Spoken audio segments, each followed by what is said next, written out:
Hello everyone and welcome to my channel Desified उम्मे।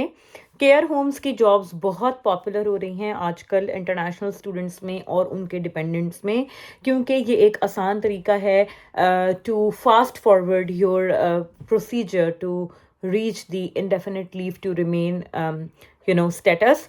तो इसलिए इस चीज़ को थोड़ा सा फास्ट प्रोग्रेस करने के लिए स्टूडेंट्स भी बहुत ज़्यादा इंटरेस्टेड हैं और उनके डिपेंडेंट्स भी बहुत इंटरेस्टेड हैं कि किसी तरीके से अगर केयर होम का वीज़ा जो है वो मिल जाए, स्पॉन्सरशिप वीज़ा।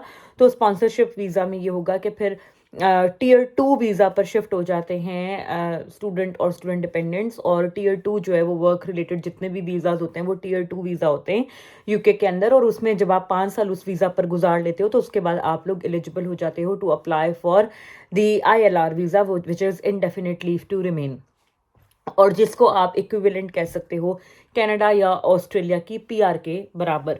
तो अब क्या हो रहा है कि क्योंकि पॉपुलैरिटी बहुत ज़्यादा बढ़ी है और इंटरेस्ट बहुत ज़्यादा हो गया है केयर होम वीज़ाज़ के अंदर लोगों का।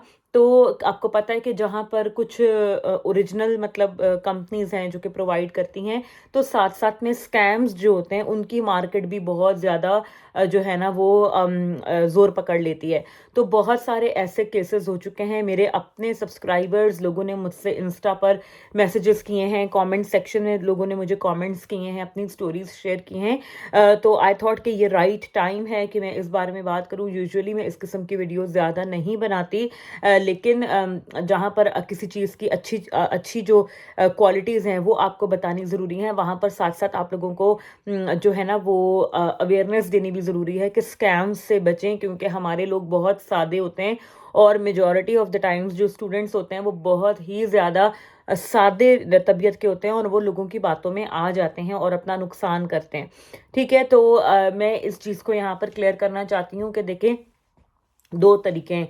ठीक है, सबसे अच्छा और रिकमेंडेड तरीका जो मैं कहती हूँ वो यही है कि आप केयर होम का वीज़ा लो जब आप यूके में मौजूद हो। उसमें यह है कि आप फेस टू फेस मिल सकते हो, देख सकते हो, ज़्यादा बेहतर तरीके से रिसर्च कर सकते हो। ओरिजिनलिटी, जेन्युइननेस जो है वो आप किसी बंदे की चेक कर सकते हो कि ये बंदा हमारे साथ कहीं फ्रॉड तो नहीं कर रहा, झूठ तो नहीं बोल रहा, कंपनी रजिस्टर्ड है, क्या ये स्पॉन्सरशिप एम्प्लॉयर दे सकता है या नहीं दे सकता।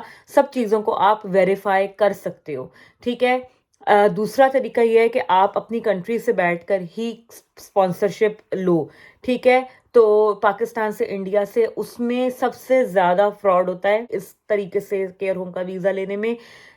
वजह उसकी ये है कि देखें, अगर आप हर चीज़ को तरीके से करो जो कि लीगल तरीका है, यानी कि आपने किसी कंपनी में जॉब अप्लाई की, उन्होंने आपको जॉब ऑफर की और आपको स्पॉन्सरशिप दी, ये तरीका अगर आप करो तो आपके यूके से बाहर से बैठकर जॉब लेना इज़ एक्सट्रीमली एक्सट्रीमली डिफ़िकल्ट। मतलब 100 में से कोई 1 या 2 लोग होंगे जिनको इस तरीके से जॉब मिल जाएगी। ये भी मैं बहुत ज़्यादा परसेंटेज आपको बता रही हूँ। ज़्यादातर उन्हीं लोगों को प्रेफ़रेंस दी जाती है जो कि ऑलरेडी यूके में मौजूद हों। अगर आपको यूके के बाहर से बैठकर जॉब मिलती है, which is extremely rare, but that's the ideal case scenario, कि जिसमें एम्प्लॉयर के साथ आप डायरेक्ट कॉन्टैक्ट में हैं। दूसरा तरीका जो होता है वो ये होता है कि लोग, कोई एजेंट होते हैं, कोई लोग होते हैं बीच में जो कहते हैं कि हम आपको ख़रीद के देंगे स्पॉन्सरशिप। ठीक है, आपको इतने £1000 पे करना है और आपको केयर होम स्पॉन्सरशिप का लेटर हम एम्प्लॉयर से लेकर देंगे। ठीक है, ये जो तरीक़ाकार होता है ये निस्बतन आसान है, क्योंकि इसमें आपको एम्प्लॉयर सर्च नहीं करना पड़ता, कुछ नहीं करना पड़ता। वो जो थर्ड पर्सन होता है जो आपसे पैसे चार्ज कर रहा है वो आपको स्पॉन्सरशिप अरेंज करके देता है। लेकिन इसके अंदर 90% ऑफ द टाइम्स फ्रॉड होता है। ठीक है, फेक लोग होते हैं, फेक स्पॉन्सरशिप लेटर आपको देते हैं, और सबसे ज़्यादा प्रॉब्लम क्या होती है कि वो आपके पैसे खाते हैं। मुझसे किसी स्टूडेंट ने, कोई थे भाई, उन्होंने मुझसे कांटेक्ट किया और उन्होंने कहा कि मैंने तकरीबन £12,500 पे कर दिया है, और वो बंदा यूके में रहता है, मैं उससे कभी मिला नहीं हूँ, मैं कभी यूके गया नहीं हूँ, मुझे नहीं पता, ना मेरे पास उसका एड्रेस है, ना मेरे पास मुझे पता है कि वो वहाँ पे क्या काम करता है। उसके पास मेरा मतलब व्हाट्सएप पर रब्ता हुआ, एक मेरे पास बस व्हाट्सएप का नंबर था। ना वो बंदा अब मेरी किसी ईमेल का जवाब दे रहा है, ना वो व्हाट्सएप का जवाब दे रहा है, ना वो फ़ोन उठाता है। उसने कहा था कि आपने पैसे भेज दिए हैं, 2 दिन के अंदर आपका स्पॉन्सरशिप लेटर आपको मिल जाएगा, और अब 1 हफ्ते से ज़्यादा हो गया है। मैं इतनी कोशिश कर रहा हूँ कॉन्टैक्ट करने की, बट मेरा उस बंदे से कोई रब्ता नहीं हो रहा। तो ये देखें कि ये इस तरह से फ्रॉड होता है, ठीक है। आपने इतने ज़्यादा पैसे जब आपने किसी को देने हैं तो कम से कम आपको थोड़ी रिसर्च तो करनी चाहिए ना कि ये बंदा कौन है, कहाँ रहता है। अगर आपके यूके में कोई जानने वाले हैं, आप उन्हें कहो कि भाई ये बंदा है, ये इस तरीके से हमें कह रहा है। आप पैसे देने से पहले ये सारी चीज़ें करने की होती हैं। जब आपने पैसे ही दे दिए तो फिर उसके बाद ये आपका फॉल्ट है कि आपने क्यों नहीं उसको सही तरीके से जज किया, क्यों नहीं सही तरीके से कोशिश की कि आप उसको आइडेंटिफाई या वेरीफाई करें, ठीक है। तो इसलिए मैं बिल्कुल भी रिकमेंड नहीं करती, मैं सबको मना करती हूँ कि आप ये कभी भी मत करें। किसी भी ऐसे बंदे के हाथ में आप अपने पैसे मत दें कि जिसको आप जानते नहीं हैं। ऐसी कोई चीज़ कि जिस पर यकीन करना मुश्किल हो। कोई भी बंदा जो कोई ऐसी आपको अलिफ लैला की कहानी सुना रहा हो कि जो आपको खुद भी सुनकर लगे कि ये रियलिटी से बहुत अलग कोई चीज़ लग रही है, कि सब कुछ इतना अच्छा, इतना बेस्ट और इतना ऐसा जो बताते हैं ना, अनरियलिस्टिक एक्सपेक्टेशंस जो आपके अंदर डालते हैं जो लोग, जो एजेंट्स, उनसे आपने 100 गज दूर भागना है, क्योंकि ऐसा कुछ भी नहीं होता। ये दुनिया है, ये कोई फेरी टेल नहीं है। इंडिया पाकिस्तान के मुकाबले में बेहतर हैं हालात यहाँ पर, but still it is part of the world. ऐसा नहीं है कि यहाँ पर हमारी ज़िंदगियों में कोई भी स्ट्रगल नहीं है, कोई भी मेहनत नहीं है, ऐसा बिल्कुल भी नहीं है, ठीक है। तो अपने दिमाग में कोई भी किसी भी किस्म की अनरियलिस्टिक एक्सपेक्टेशंस आप लोगों ने नहीं बनानी। और अगर कोई बंदा ऐसा कर भी रहा है आपके साथ, तो ये बात आप लिख लें कि वो बंदा आपके साथ फ्रॉड कर रहा है।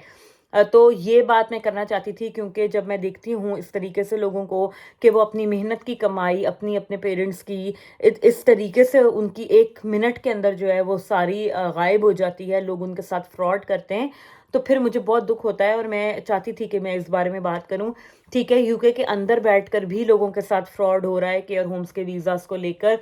बहुत सारे लोग हैं जो कि सेम यही चीज़ कर रहे हैं कि आप हमें पैसे दे दें, हम आपको केयर होम का वीज़ा ले देते हैं, और उसके बाद वो लोग पैसे लेकर गायब हो जाते हैं। या फिर ये वो करते हैं कि वो स्पेशली जो लड़कियां होती हैं उनके साथ, उस पर मैंने पहले भी एक वीडियो डाली हुई है केयर होम के स्कैम्स के ऊपर, अगर आपने नहीं देखी तो मैं उसका लिंक वीडियो के एंड पर दे दूंगी। उस तरीके के भी स्कैम्स होते हैं कि वो आपको जो है वो आपके साथ मिसबिहेव करते हैं, आपको मतलब डिफरेंट तरीके के जो इश्यूज आते हैं, उस तरह के काम करने की भी वो कोशिश करते हैं कि आपको गलत बयानी करेंगे, जॉब कुछ बताएंगे, देंगे कुछ और, ठीक है। तो ये सब चीज़ें इसके अंदर शामिल हैं। तो अगर आप जेन्युइन कंपनी या जेन्युइन बंदा ढूंढ सकते हैं और उसको वेरीफाई कर सकते हैं, तभी सिर्फ आपने अपने पैसे उनके हाथ में देने हैं। उसके अलावा आपने किसी को भी अपने पैसे नहीं देने, ठीक। तो ये मैं अपने चैनल के ज़रिए से ये बात ज़्यादा से ज़्यादा स्टूडेंट्स और ज़्यादा से ज़्यादा लोगों को, स्पेशली पेरेंट्स जो मुझे देखते हैं, उनको मैं ये बताना चाहती थी कि अपने बच्चों के साथ मिलकर आप इन फैसलों में उनका साथ दें, उनकी हेल्प करें कि वो वेरीफाई करें, अच्छी तरीके से चीज़ों को देखभाल कर चलें। बिकॉज़ एक दफ़ा जब पैसे आपके हाथ से चले जाते हैं तो फिर उसके बाद आप कुछ भी नहीं कर सकते इतनी दूर से बैठ के, जबकि आप उस बंदे को जानते भी ना हो। तो अपना बहुत ख्याल रखें, make good choices, make wise decisions. Care home की जॉब्स और स्पॉन्सरशिप लेना एक बहुत गोल्डन अपॉर्चुनिटी है, बट स्टिल बहुत ज़्यादा केयरफुल होकर आपको ये डिसीजन लेना है, ताकि आप किसी गलत हाथ में ना चले जाएं और आपके पैसे वगैरह वेस्ट ना हो जाएं। So stay tuned, take very good care of yourself. I will see you guys very soon in another video. Do like, subscribe and share my channel. दुआ में याद रखें, and I have to share some news with you as well. So in the next video I will let you know कि जो है मैंने आप लोगों के साथ क्या न्यूज़ शेयर करनी थी। So stay tuned, do subscribe, bye bye.